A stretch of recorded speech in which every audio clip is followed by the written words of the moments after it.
ദൈവത്തെ പരിശുദ്ധ വാഴ്ത്തപ്പെടുമാറാകട്ടെ. അത്ഭുതകരവും അതിശയകരമായി നമ്മെ നടത്തുന്ന ദൈവത്തിന് നന്ദി ദൈവസന്നിധിയിൽ ആയിരിക്കുവാൻ നമുക്ക് സാധിക്കണം. ദൈവം നമ്മെ സഹായിക്കുന്ന വിധങ്ങൾക്കും വഴികൾക്കുമായിട്ട് ദൈവത്തെ മുന്നേറുവാൻ നമുക്ക് സാധിക്കണം.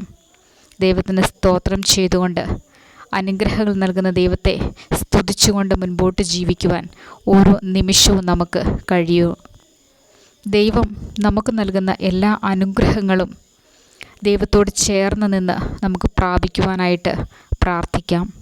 ദൈവം നമ്മെ സഹായിക്കാൻ, നമ്മുടെ ഏത് പ്രതിസന്ധി നമുക്ക് വിജയം നൽകുവാൻ, നമ്മുടെ പ്രയാസങ്ങളിൽ നിന്ന് നമ്മെ വിടുവിക്കുവാൻ ശക്തനായ ഒരു ദൈവമാണ്.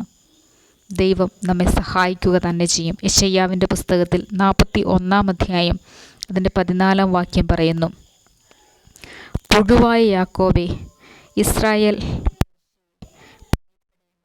ഞാൻ നിന്നെ സഹായിക്കും എന്ന് യഹോവ അരുളിച്ചെയ്യുന്നു. നിന്റെ വീണ്ടെടുപ്പ് ഇസ്രായേലിൻ്റെ പരിശുദ്ധൻ തന്നെ. ഇവിടെ യാക്കോബിനോട് ദൈവം പറയുകയാണ്, നിന്നെ ഞാൻ സഹായിക്കും, ഭയപ്പെടേണ്ട, ഞാൻ നിന്നെ സഹായിക്കും. യഹോവയാണ് നിൻ്റെ വലങ്കൈ പിടിച്ചിരിക്കുന്നത്. യഹോവ നിന്നെ സഹായിക്കാൻ ശക്തനാണ്. ദൈവത്തിൻ്റെ കരങ്ങളിലേക്ക് നമ്മുടെ ആവശ്യങ്ങളെ സമർപ്പിച്ചുകൊണ്ട് പ്രാർത്ഥിച്ചാൽ, ദൈവത്തിൻ്റെ കരങ്ങളിലേക്ക് നമ്മുടെ പലവിധമായിട്ടുള്ള പ്രയാസങ്ങളും പ്രതിസന്ധികളും പ്രശ്നങ്ങളും നമ്മുടെ ജീവിതത്തിൻ്റെ ആവശ്യങ്ങളും ഇപ്പോൾ ആയിരിക്കുന്ന പ്രതിസന്ധി ഘട്ടങ്ങളും വിഷമങ്ങളും എല്ലാം സമർപ്പിച്ച് പ്രാർത്ഥിച്ചാൽ ദൈവം നമ്മെ സഹായിക്കുവാൻ ശക്തനാണ്. നമ്മെ കൈപറ്റി നമ്മെ ജീവിതത്തിൻ്റെ ഈ നാൾ വരെയും കാത്തു പരിപാലിച്ച ദൈവം തുടർന്നും വഴി നടത്തുവാൻ ശക്തനായ ദൈവമാണ്. ദൈവത്തോട് യാചിക്കണം, നമ്മുടെ ആവശ്യങ്ങളെ പറയണം, പ്രാർത്ഥിക്കണം. ദൈവസന്നിധിയിൽ മുഴങ്കാൽ മടക്കിക്കൊണ്ട് സന്ധ്യയുടെ യാമങ്ങളിൽ പ്രഭാതത്തിൻ്റെ വേളകളിലൊക്കെയും പ്രാർത്ഥിക്കുവാൻ, ഓരോ നിമിഷങ്ങളിലും പ്രാർത്ഥനയോടെ ആയിരിക്കുവാൻ നമുക്ക് സാധിക്കണം.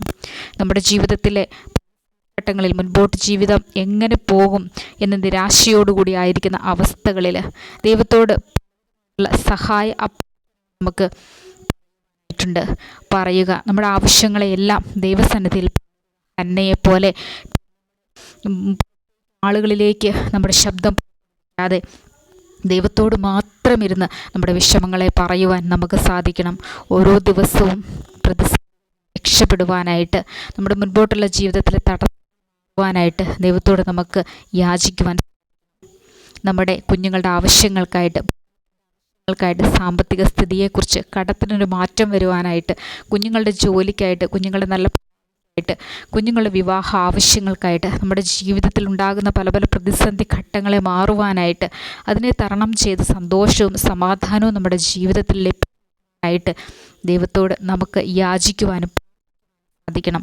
നമ്മുടെ വഴികളെ അറിയുന്ന ദൈവത്തിന് നന്ദി പറയാം.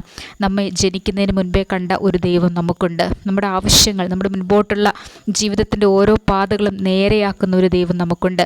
നമ്മുടെ മുൻപിലുള്ള പ്രതിസന്ധികളെ ഉടച്ചുകൊണ്ട് നമുക്ക് നേരെയുള്ള വഴി നിരപ്പാക്കി തരുന്ന ദൈവത്തിന് നന്ദി പറഞ്ഞുകൊണ്ട് ജീവിക്കുവാൻ നമുക്ക് സാധിക്കണം. വചനത്തിൻ്റെ ആഴത്തിലേക്ക് ഇറങ്ങുവാനായിട്ട്, വചനം ായിട്ട് ഓരോ വാക്യങ്ങളും നമ്മുടെ ജീവിതത്തിൽ ഹൃദയസ്ഥമാക്കുവാനായിട്ട് ദൈവത്തോട് നന്ദിയോടെ ആയിരിക്കാൻ നമുക്ക് ഈ നാളുകളിൽ നമ്മെ ദൈവം പരിപാലിക്കും. ഈ വചനം ഒരു ദിവസം 25 തവണയെങ്കിലും ഒരു ദൈവം നമ്മെ സഹായിക്കുക തന്നെ ചെയ്യും.